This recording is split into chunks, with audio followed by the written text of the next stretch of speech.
past weekend was the Trophy Aaron Bompard from France, and I'm just gonna get started because a lot of stuff happened this weekend. Like, whoa.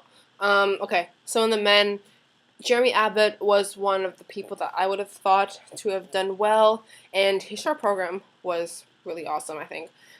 Aside from some problem, like it was pretty much clean in his short. Takahito Mura from Japan was the one who got second after him. And then third place was Brian Joubert from France, which was good for on his part because of the Cup of China's withdrawal because of stomach flu slash he couldn't skate. He got seventh after the short. The free things got more mixed up because Fuanamodio, who was seventh after the short, won the free actually. Sorry, won the free. Takahito Mura from Japan. And once again, after I say his name, he was second in the short and second in the free. I looked towards the result and he won. And I'm like, huh? Because I was like, who the hell is it? I've never heard of him before. And I watch a lot of skating. Like, I'm like, what? And I looked him up on Wikipedia and I did some research before I made this video. And I realized that he's been on the skating scene for a while. It's just that he's been shadowed behind, I think, all of the really big guns. So, like, Daisuke Takahashi, Noburani Oda, Takahiko Zuka, all those. He was not selected for the Olympic team, stuff like that, and also because of Yuzuru Hanyu, who's also really big now, and also Tatsuki Mashida, who is recently shown to be a world medal contender. But nonetheless, Takahito Mura got first overall after placing second in both shorts, so he was consistent enough to get first overall, and he had a pretty much clean short, which included one quad, and the only mistake he really made was singling a triple flip and getting an edge call on that, so that jump was pretty much worth nothing. Jeremy Abbott, who I wanted to win so badly because he had such a bad showing at the Skate in America. In his free, aside from a double downgraded quad toe, he skated a beautiful free, but it wasn't good enough, and I don't know how, I don't know what he's doing, but, okay, and also he singled the triple axel and doubled a triple toe combination, which probably killed his point value like crazy, but his component scores are like almost 20 points higher than his element scores, which just means that I think he's more consistent as free, but his short is awesome. And he was only able to get second, and he was, what's he, like, just under Mura by 2 points. 3 points, 3 points, sorry. 3 points, yeah. And then that's pretty much the men, but, like, I'm happy for Mura, but, like, he's just coming out of nowhere after being on the scene for so long. Kind of like Ekiko Suzuki, where, like, she's been around for so long, but no one's really noticed her because she hasn't been making, like, phenomenal scores. But aside from that, on to the ladies, before I start rambling more. I really don't know who would have won, because there was, like, the Russians against pretty much the Americans. And I'm happy to say that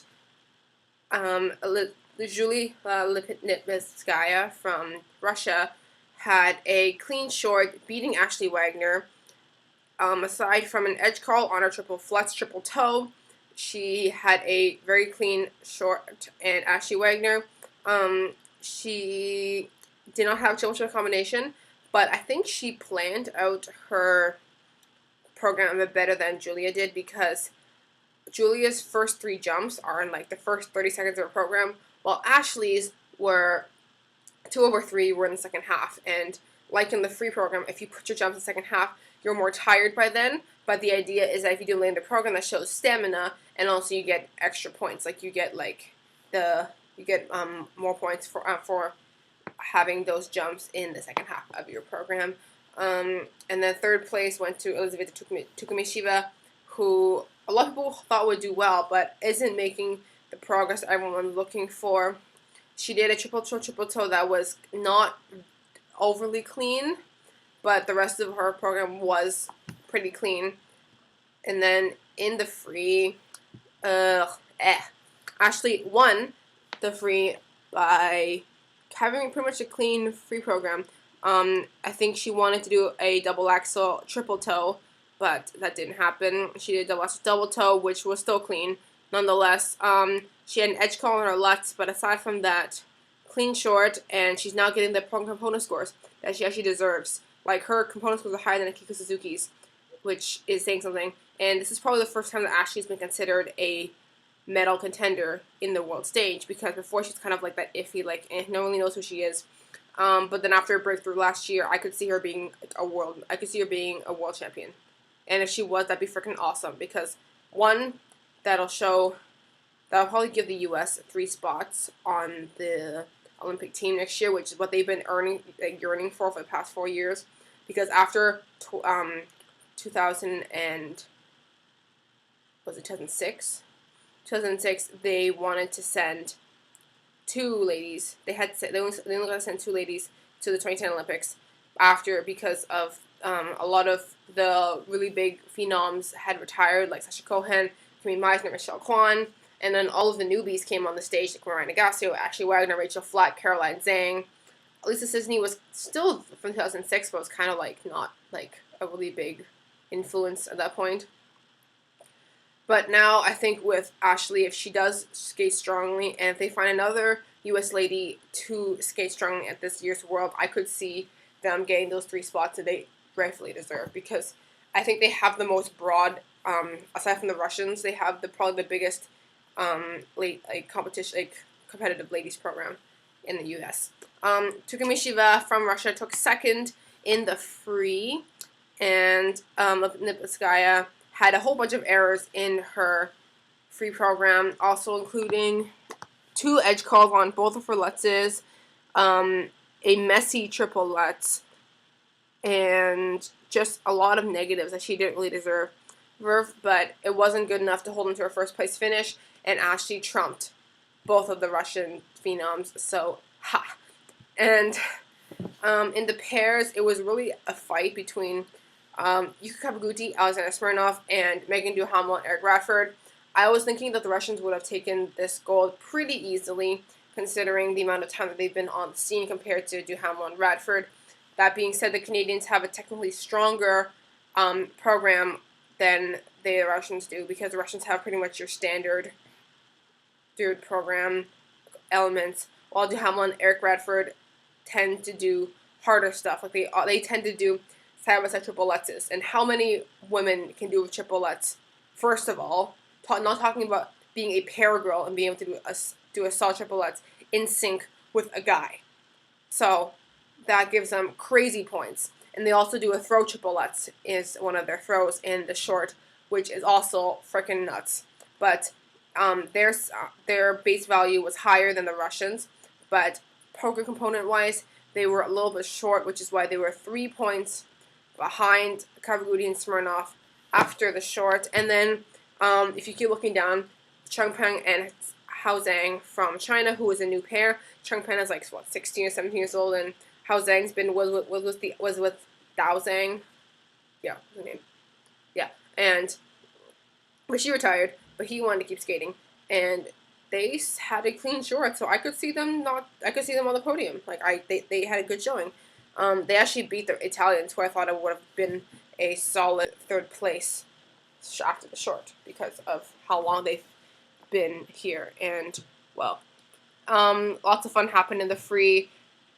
The first 2 I'm going to talk about after, but it's just that the Chinese and the Italians were hoping to make the 3rd place.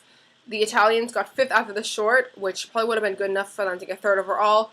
But then the Chinese got 6th in the short after having a pretty messy free program, and the Italians got 3rd overall, while Duhamel and Eric and Radford. I keep saying like only her last name, but both of his first and last name. The Canadians had a clean free aside from a fall on the throw triple loop. Kawaguchi and Smirnov had a bad, both their jumps were under-rotated as well as not clean at all, but their lead in the free was enough for them to take gold by just over a point. But that just shows that if the Russians ever mess up, the Canadians are now a very strong medal contender on the world stage. So because they're pretty consistent, just that they don't have the component scores to necessarily keep up with the higher teams. So I think that they just need to watch out because they're coming up. And then in the dance, because this video is probably getting really, really long. Oh my god, it's 10 minutes. Okay. Pecheline Borzaf from France. Clean short as expected. 2 points higher than Capeline Lenotte, which is pretty good for Capeline Lenotte because considering that they rose in the shadows, but now they're doing really well. Katerina Rizanova and Ilya Tashenko had a good short dance as well, except they had some levels for the pattern problems. In the free, the French killed by beating the second place finishers, the Americans, by 12 points, taking the gold by over 15 points. The Italians were able to hold on to second overall, even though they skated fourth in the. They were only fourth in the free. They were able to hold second overall, 7 points over the Russians, who were able to manage a third place finish in both the short and the free to maintain how well they did. And okay, and then right now tomorrow is NHK Trophy. The men predictions, I'm going to say Daisuke Takahashi will be the first place finisher. Yuzuru Hanyu and Javier Fernandez will be most likely be on the podium. I'm not sure how well they'll do compared to each other because they are both very strong skaters, but kind of iffy consistency-wise. Other people we should be watching for would be any of the American men and Kevin Reynolds from Canada because Kevin can do a scary amount of quads. So just watching him jump is freaking crazy. The ladies, it'll be a battle between Mahasada and Akiko Suzuki. Mahasada doesn't have much consistency, but she has been on the stage enough to have the component scores. While Akiko Suzuki has more technically confident material. Ryan Nagasu, who replaced Alyssa Cisney when she had her surgery, not being said there was like 1.5 million withdrawals for this competition. Agnes Zawatsky from the ladies is also another medal contender because she also medaled this year. Mariah Nagasu and her have been around for quite a while. In the pairs, oh my god, there's like no pairs field here. Okay, Vera Bazarova and Yuri Larinov should be the winners of this. Second place, I want to say will be Kirsten Moore Towers and Dylan Moskovich from Canada because they are pretty consistent. And I have no idea who will be for third because it's kind of iffy for them. Ice dancing, Meryl Davis, Charlie White, enough said. Second place should be the Shibatanis. And third place, I'm going to go with either the Russians or... No, yeah, probably Russians. Yeah, the dance and the pairs are not as exciting as the men and the ladies because I think there's a bigger field in that sense. That's why I find the Grand Prix to be either really exciting or really dull because it's like you can either have skaters who pwn everybody else or you can have like overall like consistency, like overall skaters who are all on the same level point-wise. So just how things work out. And I'm talking way too long, so I'll see you guys after NHK Trophy is over.